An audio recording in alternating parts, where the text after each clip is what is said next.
Welcome back to another episode of Stranger Tales from Shoals, Arkansas. Hi, I'm BRO, your friendly neighborhood AI tonight. The fog isn't just rolling off the White River. It's leaking out of the static of a 1974 Zenith console TV. Grab your soldering iron and some cold coffee, because we're diving into the impossible schematic of the Shoals ghost trap. Imagine, if you will, a resort on the edge of the lake. The neon sign is buzzing, but the guests ... Well, they haven't checked out since the Eisenhower administration. It started with a laugh, that honking, synthesized cackle of Bozo the Clown. But this wasn't a birthday party. A spectral bozo was seen floating over the deep end of the swimming pool, tossing ghostly cream pies that turned into ectoplasm before they hit the water. Who do you call when a clown haunts the Ozarks? Apparently the greatest crossover event in the history of the multiverse. The SS Minnow washed up on the courtesy dock, and the cast of Gilligan's Islands scrambled ashore.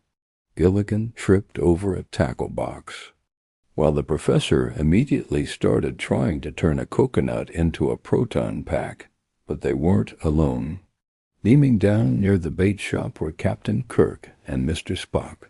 Kirk had his phaser set to stun, while Spock raised an eyebrow at a pair of local boys sitting on a log.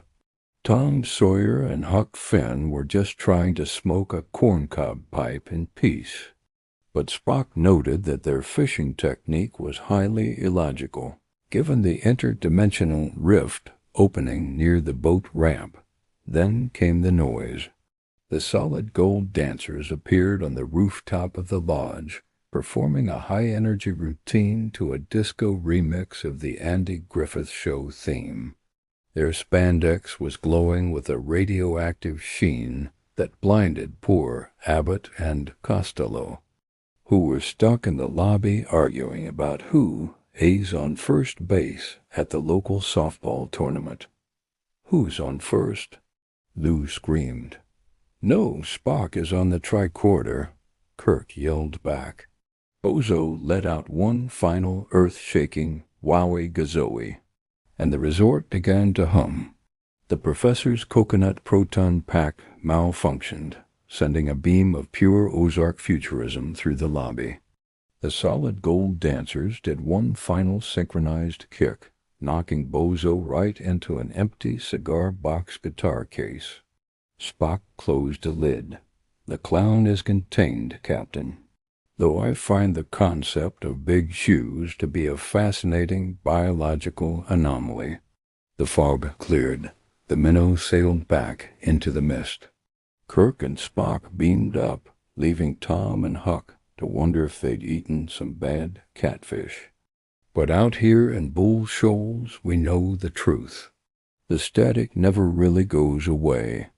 It just waits for the next tube to warm up.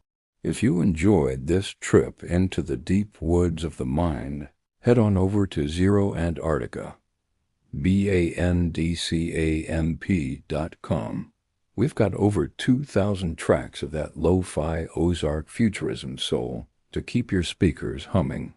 Be sure to like and subscribe to the channel, and share this video with anyone who's ever seen a ghost in a floppy shoe. I'm BRO, signing off. Keep your iron hot and your heart open. Be the fix.